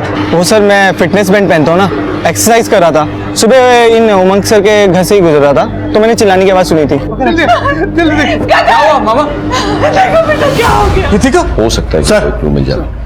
सर आस पड़ोस वाले आवाज सुन के बाहर आए थे, लेकिन एक औरत का कहना है कि उसने गगन को निकलते हुए देखा था और गगन काफी डरा हुआ था। क्या ये सच है? सर कसम से मैं झूठ नहीं बोल रहा हूँ सर। मैं सुबह जॉगिंग के लिए निकला था, वो औरत को शायद धोखा हुआ होगा सर। हाँ, हो सकता है कि उस औरत को धोखा हुआ हो, लेकिन पुलिस को धोखा देना नामुमकिन है। भैया, कंट्रोल रूम से फोन आया था, कह रहे थे कि हमारे एरिया में किसी गटर में कोई आदमी फंस गया है। सर गटर में? हाँ, हो सकता है मैनुअल खुला हो इसलिए कोई गिर गया हो, लेकिन फिर भी टॉक्सिक गैसेस होते हैं, पॉइजनस गैसेस होते हैं, कुछ भी हो सकता है। Hope is okay. मगर तुम पता करो, पूरा एरिया चेक करवाओ। हाँ? चलो तुम भी। भैया, इस लड़के पे नजर रखो और इसके कॉल रिकॉर्ड निकलवाओ। Okay sir.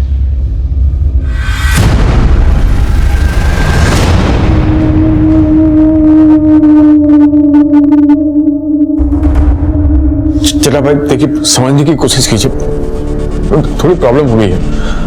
नहीं मैं करता हूँ, मैं कुछ तो कुछ करता हूँ। क्या हो गया ये मेरे बच्चों के साथ? हौसला रख, सब ठीक हो जाएगा।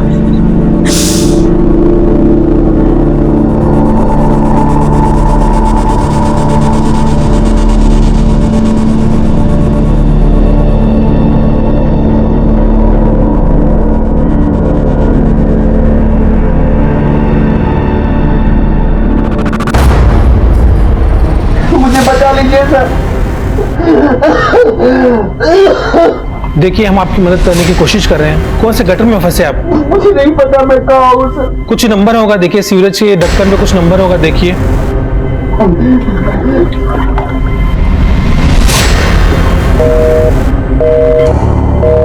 Hello hello sir. Report file हो गई सर। जी सर। सर गीतिका के घर वालों को गीतिका और उसके बच्चों पर जो हमला हुआ था उस हमले पर किसी के ऊपर कोई शक नहीं है। सर हमने गीतिका के घर के आसपास भी पूछताछ की। सर गीतिका का कोई भी एक्स्ट्रा मैरिटल अफेयर नहीं है जो कि शक पैदा करे। सर जो आदमी गटर में फंसा है उसके बारे में फोन कंपनी से पता किया। उसका नाम रौनक वर्मा है और उसकी लास्ट लोकेशन हौज खास विलेज रोड एरिया में थी। एक काम करो, उसके एड्रेस पे जाओ और पता करो कि वो कहाँ काम करता है। सर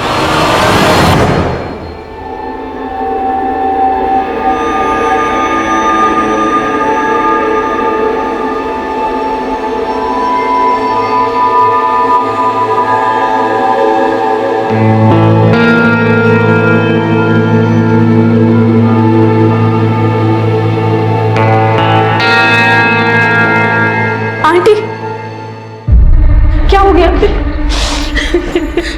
सब ठीक हो जाएगा, प्लीज ऐसे हिम्मत मत हारिए।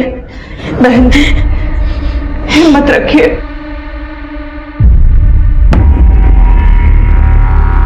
रौनक का घर कौन सा है? Yes sir. Thank you.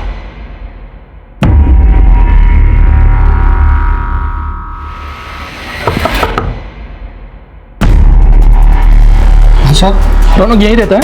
यहीं रहता है साहब, लेकिन अभी तो घर पे नहीं है वो। जानता हूँ। वैसे कहाँ गया वो? वो सिटकाट में काम करता है, वहीं गया साहब। सुबह 6:30 बजे घर से निकला है, अभी तक तो आया नहीं। इससे बात क्या है साहब? देखिए उसने सुबह हमें फोन किया था, किसी सीवरेज में फंसा हुआ शायद। पर कैसे साहब? देखिए आप परेशान ना हो, हम उसे जल्दी ढूंढ निकालेंगे।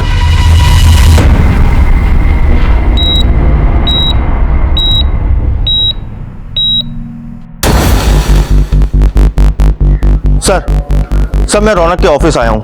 यहाँ के पता चला कि रौनक सुबह पहली डिलीवरी के लिए निकला था और उमंग के घर गया था। व्हाट?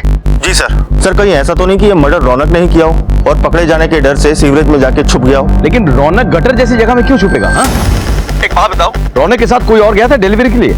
जी सर उसका दोस्त था विनोद, लेकिन उसका फोन स्विच ऑफ जा रहा है और रौनक का भी फोन नहीं लग रहा। विनोद का एड्रेस पता करो ऑफिस से और उसके घर पे जाओ, उठा के ले आओ। Okay sir.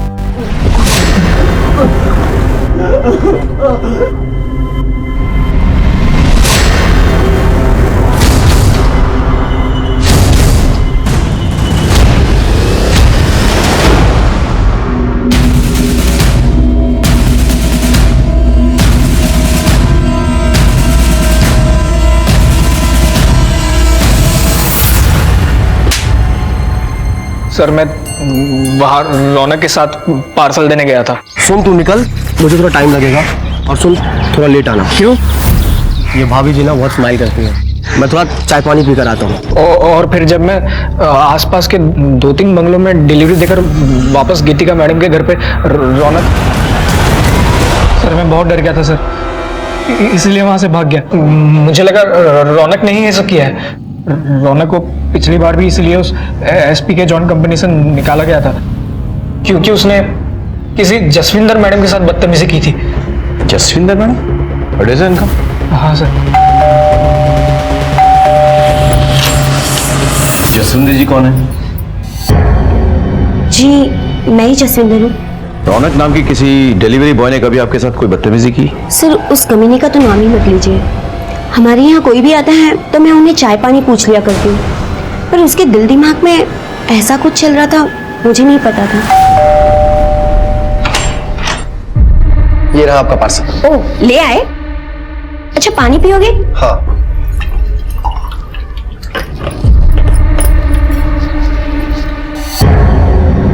तुम यहाँ, ये लो पानी। ये क्या बदतमीजी है? माँ! माँ! माँ! आपने पुलिस में कंप्लेन क्यों नहीं की?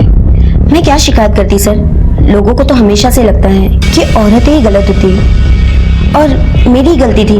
मैं उससे हंस हंस कर बात कर लिया करती थी, उसे चाय पानी पूछ लिया करती थी, मगर वो तो, इसलिए मैंने उसकी कंपनी एसपी के जोन में कंप्लेन कर दी। आगे से ऐसा कुछ हो तो पुलिस में कंप्लेन जरूर लिखाइएगा। जी सर। भैया अब तो मुझे लग रहा है हो ना हो ये रौनक ही है जिसने ये कांड किया है। किसी भी हालत में उसे ढूंढना होगा। हाँ लेट्स गो।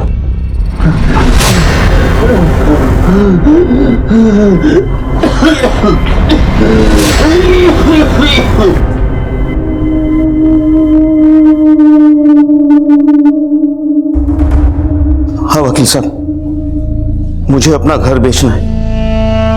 मैं अपने बच्चों के इलाज के लिए कुछ भी करने के लिए तैयार हूं। मैं इन्हें बड़े हॉस्पिटल में ले जाऊंगा। आप पेपर वर्क तैयार करवा दीजिए, मैं आपसे बहुत जल्द मिलता हूं।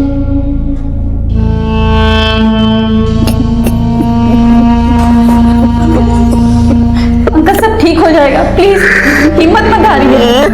इसी एरिया से फोन आया था। यहाँ लगभग 40 मैन होल्स हैं, इसमें से किसी के अंदर भी हो सकता है वो। ठीक है सर, हम पूरी कोशिश करेंगे। सर क्या अपडेट है सोलंकी?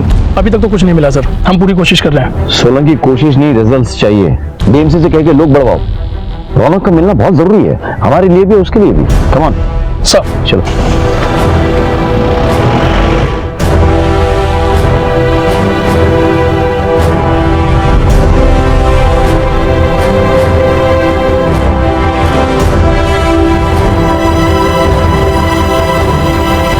हमें किसी भी हालत में रौनक को ढूंढ निकालना था।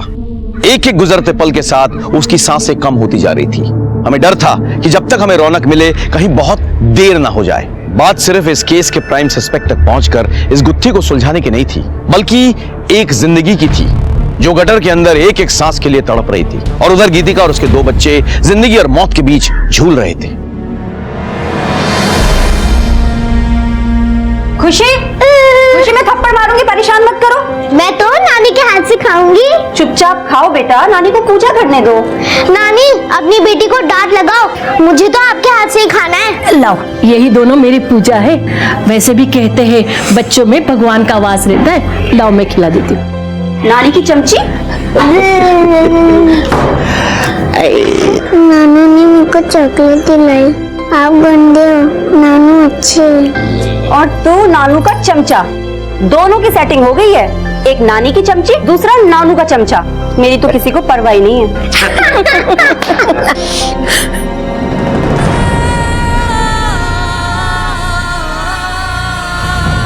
नहीं, तू अपने जाप मत रो।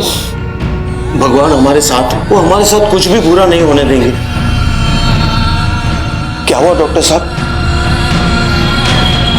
हाँ ठीक सर, गीतिका की बेटी खुशी की मौत हो गई। व्हाट? इसको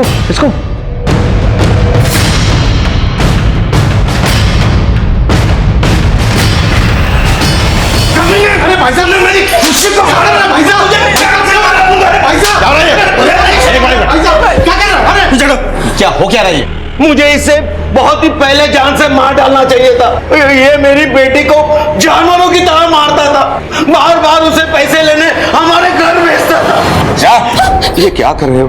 क्या ये बिजनेस के मैं अपनी अय्याशी के लिए कर रहा हूँ ससुर जी, अपने परिवार के लिए कर रहा हूँ मैं। तो लाख 1.5 लाख मांग लिए तो कौन सी बड़ी बात होगी भाई? ये बार बार पैसे मांग के तुम मेरी बेटी को क्यों परेशान कर रहे हो? क्या करूं मैं? और पति परेशानी में हो तो पत्नी को साथ देना चाहिए कि बाहर वाला देगा। आप एक काम कीजिए, अपनी बेटी को रखिए यहाँ पर, तो पैसे का इंतजाम हो जाए तो भेजिएगा, पैसों के साथ चलता हूँ। देखिए तुम अभी गीतिका को यहाँ से लेके जाओ। मेरी बीवी को पता चलेगा तो उसे बहुत बुरा लगेगा। देखिए मैं कल पैसों का इंतजाम कर दूंगा, लेकिन ये अब आखिरी बार है। अब इससे ज्यादा मैं आपको पैसे नहीं दे पाऊंगा। ठीक है ले जाता हूँ। ठीक है चलो चल, पैसे हाँ जल्दी। मैं पैसों की लेन देन की बात अपनी पत्नी से भी नहीं करता था, क्योंकि मैं नहीं चाहता था कि इसे ये लगे कि मैंने किस घटिया आदमी के घर अपनी बेटी की शादी कराई है। मैं सोचता था कि सब ठीक हो जाए, और आगे मैंने उसे पैसे देने से इनकार कर दिए तो इसने मेरी बेटी के साथ। ऐसा कुछ नहीं है सर। अरे सर मेरी बात का यकीन कीजिए, देखिए ऐसा कुछ नहीं है। मैंने अपनी बेटी और बीवी को नहीं मारा सर।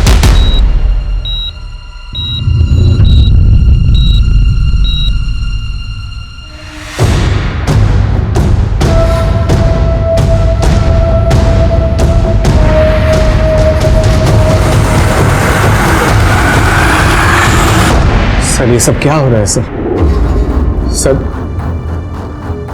सर मैंने कुछ नहीं किया सर। तुम अपने बीवी को रोज मारते पीटते थे। हो सकता है उस दिन तुम दोनों में कोई झगड़ा हो गया हो और तुमने उसे जान से मारने की कोशिश की हो। नहीं सर, मेरे सास ससुर जानबूझकर मुझे फंसा रहे हैं, झूठ बोल रहे हैं वो लोग। सर मुझे जाने दीजिए, मेरी बेटी की मौत हो चुकी है, मेरी पत्नी को अभी तक होश नहीं आया है, मौत से लड़ रही हो, मेरे बेटे को भी होश नहीं आया सर, उनको मेरी जरूरत है सर, मुझे जाने दीजिए। मेरी बेटी का अंतिम संस्कार मेरे अलावा कोई नहीं कर सकता। ठीक है, चलो। थैंक यू भैया। सर, इस पे नजर रखो, मुझे इसके सारे डिटेल चाहिए।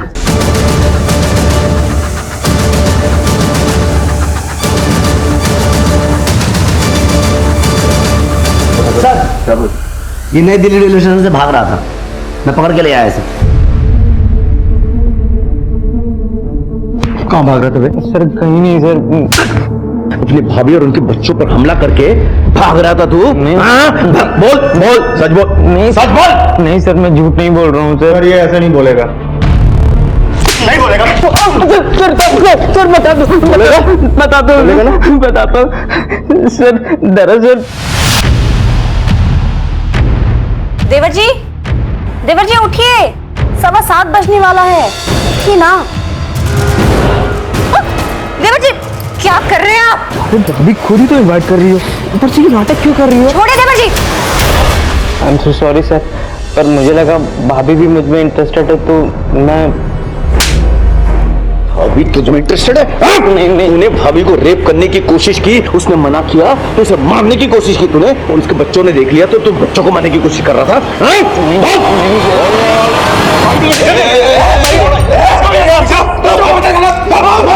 तुमने अपने बच्चे के अंतिम संस्कार की बात की, मैंने तुम्हें जाने दिया। पुलिस के काम में दखल अंदाजी की तो यही अंतिम संस्कार हो जाएगा तुम्हारा। चलो।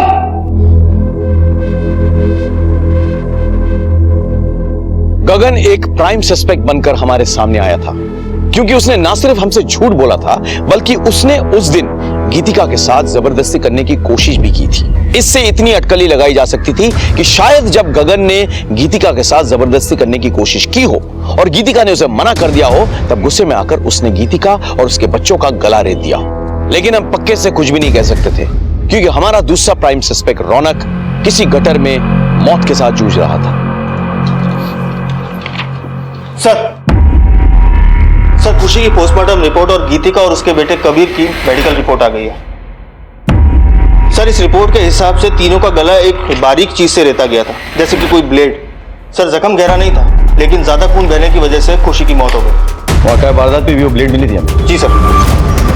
अच्छा, रौनक की कोई अपडेट है क्या? सर, सब जगह ढूंढ लिया, लेकिन वो कहीं नहीं मिल रहा सर। सब जगह? सर ऑलमोस्ट सब जगह, लेकिन एक जगह को छोड़कर सर। कौन सी? सर वही जगह जहां उस दिन सफाई के लिए लड़ाई हो रही थी। तो वहां क्यों नहीं ढूंढा? सर हमने ये सोचा कि वहां की सफाई तो हो ही चुकी है, अगर कुछ ऐसा होता तो सफाई कर्मचारियों ने जरूर देखा होता। पंकज, तो भैया ये किस तरह की लापरवाही है? Sorry sir. प्लीज जाके ढूंढिए वहां पे। जी सर।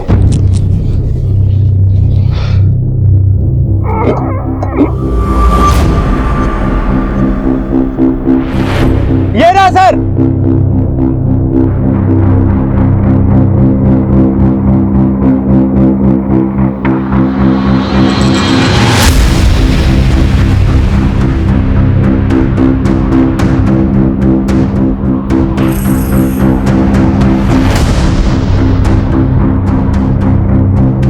सर, इसके ऊपर किसी भारी चीज से वार किया गया है, इन्फेक्शन भी हो गया है। हम पूरी कोशिश कर रहे हैं, लेकिन अभी कुछ बताना मुश्किल है। डॉक्टर साहब, रौनक गटर में फंसा हुआ था, उसकी हालत बहुत खराब थी, उसको बचाना बहुत जरूरी है, हमारे केस के लिए बहुत इंपॉर्टेंट।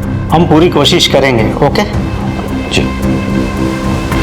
पंकज, रौनक के पेरेंट्स को बुलाओ। सर भैया एक बात समझ में नहीं आ रही। देखो, इस केस में हमारे पास 2 सस्पेक्ट्स हैं। एक गीतिका का हस्बैंड उमंग, जिसके बारे में सास ससुर ने कंप्लेन किया है, और गीतिका का देवर गगन, जिसकी बुरी नजर थी उसमें। अब अगर रौनक का भी इस केस से कोई रिश्ता है, तो फिर वो गटर में कैसे पहुंचा और उसको वहां किसने पहुंचाया? सर, हो सकता है उमंग और गगन इस केस में इन्वॉल्व ही ना हो और इस पूरी वारदात को रौनक ने अंजाम दिया हो।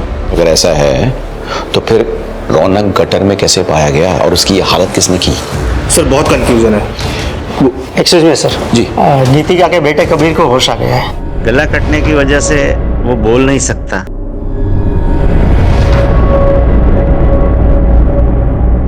अब कैसा फील कर रहे हो बेटा? देखो बेटा, हमें आपसे कुछ सवाल करने हैं। अगर आपका जवाब हाँ हो तो अपना हाथ ऊपर उठाना, और अगर ना हो तो मत उठाना। ठीक है बेटा? आपका नाम कबीर है ना? और आपकी मम्मी का नाम गीतिका। बेटा, आपको पता है आपके साथ ये सब किसने किया था? डरो नहीं बेटा। ठीक है, इट्स ओके, रहने दीजिए। बच्चा सदमे में है, हम बाद में अपने तरीके से पता कर लेंगे। It's okay.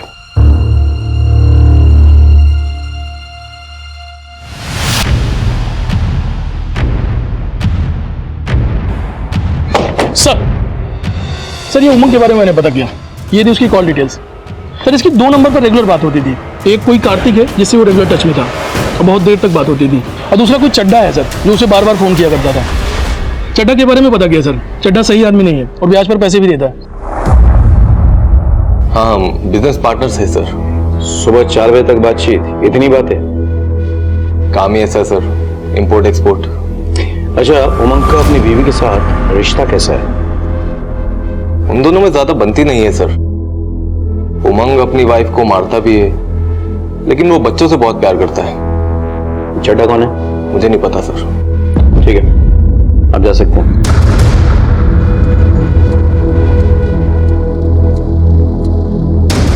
चड्डा कौन है? कोई नहीं सर, मैं नहीं जानता किसी को। नहीं जानते? तो बिना जाने इतनी बातें करते हो चड्डा से तुम? अच्छा वो सर, वो चड्डा बहुत खतरनाक आदमी है सर। इससे मैंने बिजनेस के लिए कुछ पैसे लिए थे, तो आजकल मुझे धमकी देता है फोन करके सर। हाँ तो चड्डा जी बताइए। पहले एक पान खा लो। वो क्या है ना कि जब तक मैं पान खाता नहीं, आवाज में मिठास नहीं आती। सब दर्द हो रहा है, सब दर्द हो रहा है ना? दर्द हो रहा है? उन मासूम बच्चों का गला रहता था। कितना दर्द हुआ? किसकी बात कर रहे हैं साहब? कुछ समझ में नहीं आ रहा है। उमंग की बीवी और उसके बच्चे। अगर मुझे मारना होता तो उमंग को मारता, उसके बीवी बच्चों को मारकर मुझे क्या मिलेगा? ब्याज देता है ना, और ब्याज ना लौटाने पर मारपीट करता है। करता है कि नहीं? खाली धमकी दी थी उसे। जब उसने पैसे नहीं लौटाए तो तूने जाके उसके बीवी और बच्चों का गला रेत दिया, नहीं? अरे नहीं साहब, कसम खाता हूँ कुछ नहीं किया। मुझे उसकी बीवी बच्चों के बारे में कुछ मालूम नहीं है साहब। साहब आप भी ना किस लीचड़ आदमी के चक्कर में मेरे ऊपर शक कर रहे हैं साहब। अरे एक नंबर का झोलर है वो उमंग। पहले मेरा पैसा खाया, फिर मुझे ही फंसा रहा है। पहले अपनी बीबी से पैसा लेता था, फिर मुझसे लिया, और पता नहीं किस किस से पैसा लिया होगा। लेकिन पैसा एक ही जगह खर्च करता है, वो कार्तिक की बहन के ऊपर। कार्तिक की बहन? हाँ साहब, उसकी गर्लफ्रेंड है कृति। उसके इशारों पर नाचता है और अपनी बीवी के मायके से पैसा मंगाकर उसके ऊपर खर्च करता है। उन पैसों पर पाल रहा है उसको। कृति, मैं बहुत दुखी हूं। मुझे पता नहीं चल रहा कि ये सब क्या हो रहा है मेरे साथ। मुझे तुम्हारे सहारे की जरूरत है।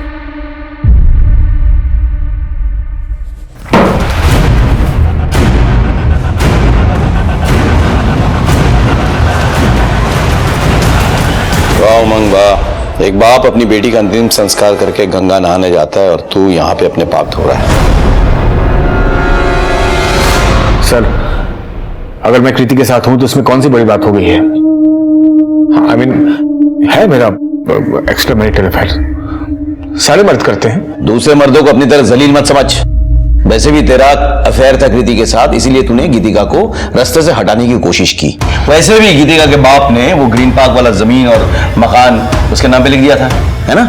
वो रास्ते से हट जाती तो प्रॉपर्टी भी तेरा और लड़की भी तेरी। क्यों? बिल्कुल नहीं सर। हाँ, ये सच है कि मैं कृति से प्यार करता हूँ। अगर नुकसान पहुंचाना ही होता तो मैं गीतिका को पहुंचाता। बच्चों को क्यों?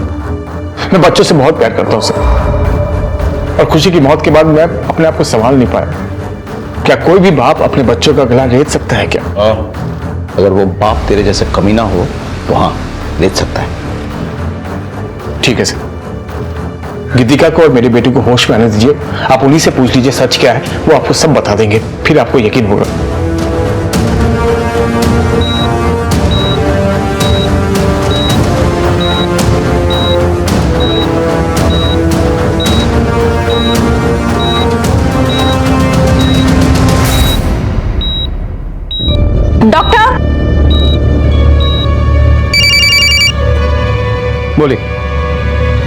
अच्छा हम भी आ रहे हैं। यस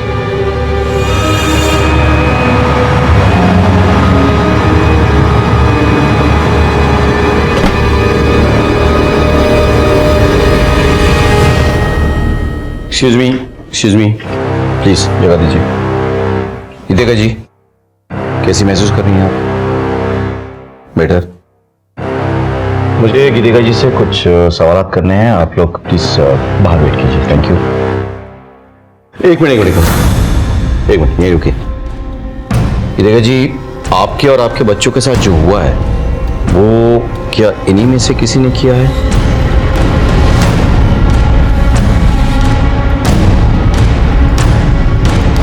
कौन है वो?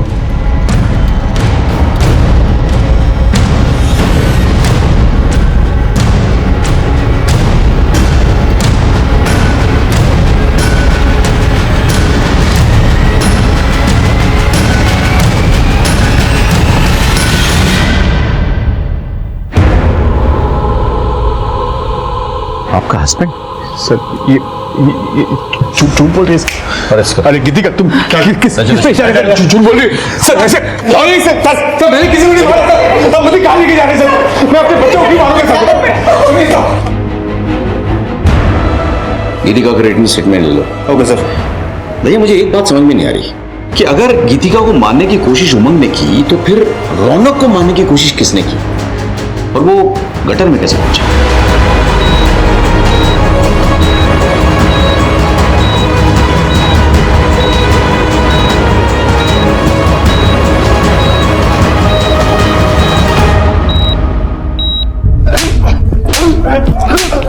आप बोलेगा सच? मैं सच बोल रहा हूँ। कितनी बार भी आप लोग मारो मैं सच ही बोलूंगा। पंकज जब तक ये सच ना बोलता ना तोड़ते रहो उसने। सर हमने उमंग से अपने तरीके से भी पूछ लिया लेकिन बार बार वो यही बोल रहा है कि उसने कुछ नहीं किया। भैया हर क्रिमिनल कहता है कि वो निर्दोष है, लेकिन अगर गीतिका और उसके बच्चों को उमंग ने मारने की कोशिश की तो फिर रौनक गटर में कैसे पहुंचा और उस पर किसने अटैक किया? क्या ये दोनों केस एक दूसरे से जुड़े हुए हैं या फिर अलग अलग है?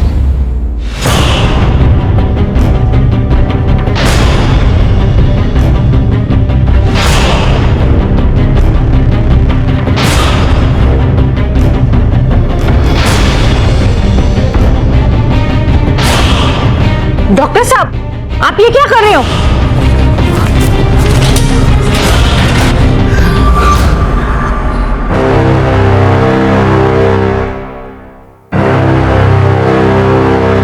किसी ने रौनक को अस्पताल में जान से मारने की कोशिश की।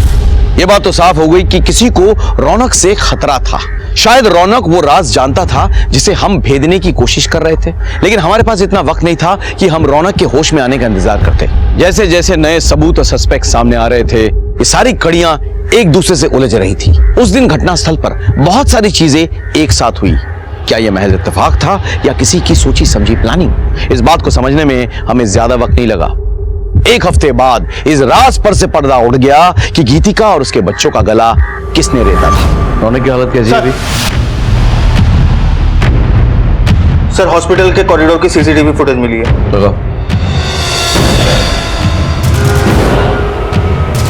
रुको जूम करो। ये तो मैंने देखी है।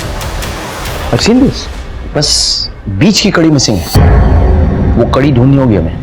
एक काम करो, गीतिका के घर वाले और उनसे जुड़े सभी लोगों की डिटेल्स मुझे चाहिए।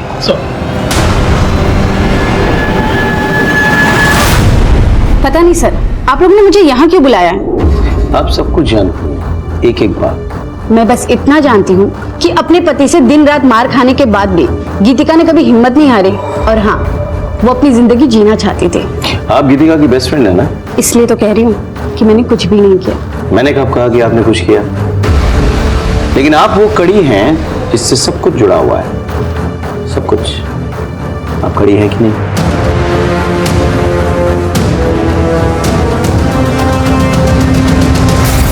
डॉक्टर साहब ऐसे ऑपरेशन की तैयारी आपने पूरी की थी, बस दस्ताने पहनना भूल गए थे। क्या है ना कि एक मेडिसिन का डॉक्टर जब चोरी छिपे अपने क्लिनिक से निकल के एक बड़े अस्पताल के आईसीयू में ऑपरेशन की तैयारी करे और दस्ताने पहनने भूल जाए तो उसके सोने की अंगूठियां उसको एक्सपोज कर देता है। अब आप सीधे सीधे बोलेंगे या हम आप पर अपना ऑपरेशन शुरू करें। क्या बकवास है सर ये? बकवास नहीं है, आपका वाकई में गीतिका जी के साथ अफेयर चल रहा था। आप दोनों ने मिलकर यह कांड किया है। आपकी बच्ची के पोस्टमार्टम रिपोर्ट से यह साफ जाहिर है कि उसके गले का कट बड़े सलीके से किया गया था। उसकी मौत नस कटने से नहीं, एक्सेसिव ब्लीडिंग से हुई है। आपका और कबीर के गले का कट भी बहुत सफाई से किया गया था। डॉक्टर कुणाल हर रोज आते थे हमारे घर मेरे ससुर जी को इंजेक्शन देने के लिए। मैंने अपनी जिंदगी में कुछ नहीं चाहा, सिर्फ प्यार के 2 बोल चाहिए थे मुझे, जो मुझे डॉक्टर कुणाल ने दिए। मैं आती हूँ। हत्यारा है तेरा पति, उसे छोड़ क्यों नहीं देती? मैंने उसे छोड़ दिया ना तो वो आजाद हो जाएगा। बहुत तड़पाया है उसने मुझे, मेरे माँ बाप का सारा पैसा खा गया। मुझे उससे बदला लेना है। और उसी दिन हम दोनों ने प्लान बनाया कि मैं खुद को और अपने बच्चों को घायल करूंगी और हर दिन की तरह डॉक्टर कुणाल ठीक 8 बजे हमारे घर आएंगे और फर्स्ट एड से खून रोकेंगे और हमें हॉस्पिटल ले जाएंगे। पर गगन घर पे ही था। मैं जानती थी कि अगर गगन के आगे आंचल गिरा तो उसके अंदर का जानवर जाग जाएगा। देवर जी उठिए, 7:15 बजने वाला है, उठिए ना। मैंने ये सब जानबूझकर किया ताकि मैं उसे घर से बाहर निकाल सकूं।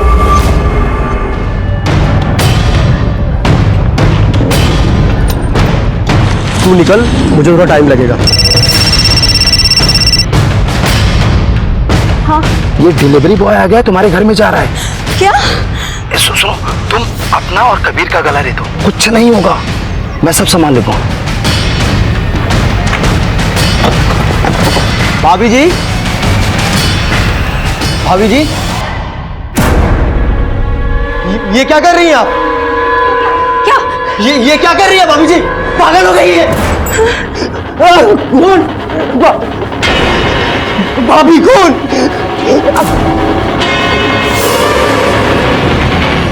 हे भगवान, ये बहू भी ना कितनी लापरवाह है। देखो गेट खुला छोड़ कर गई है। उसके बाद फिर मैं रौनक को लेकर के गटर के पास गया और मैन होल खोल करके उसमें उसको डाल दिया। गीतिका जी, आपने क्या किया? अपने पति को सजा देने के लिए अपने बच्ची की जान ले ली। कानून आपको कितनी भी बड़ी सजा क्यों ना दे, उससे बड़ी सजा तो आपको मिल चुकी है। गीतिका और डॉक्टर कुणाल को उनकी सजा मिल चुकी थी। गीतिका एक मां थी, उसने अपना और अपने बच्चों का गला रेता था, जिसमें उसकी बच्ची खुशी की जान चली गई थी। यह खून महज एक बच्ची का खून नहीं था, बल्कि ममता का खून था। गीतिका को इससे बड़ी दस्तक क्या मिल सकती थी कि वो जो करने जा रही थी उसमें अगर जरा सी भी चूक हो गई तो उसकी और उसके बच्चों की जान चली जाएगी। और डॉक्टर कुणाल, वो तो डॉक्टर था, क्या उसे यह दस्तक नहीं मिली थी कि गीतिका का अपना और अपने बच्चों का गला रेत कर किसी को फंसाना बेवकूफी है? गीतिका उमंग से नाराज थी तो उसे छोड़कर जा सकती थी, लेकिन उसे तो बदला लेना था, और बदले की भावना किसी भी इंसान को गलत रास्ते पर धकेल देता है। सर अभी भी खबर मिली है कि लोधी रोड पर एक औरत की लाश मिली है। सर हमें अभी निकलना पड़ेगा। तुम बैठो, मैं आ रहा हूं। Okay sir. इसी के साथ मैं सीनियर इंस्पेक्टर राकेश शर्मा आपसे विदा लेता हूं। सतर्क रहिए और देखते रहिए क्राइम पेट्रोल दस्तक। याद रखिएगा, मकसद बताना नहीं, बचाना है। जय हिंद। क्राइम पेट्रोल के ऐसे ही मजेदार एपिसोड्स देखने के लिए हमारे चैनल को सब्सक्राइब करें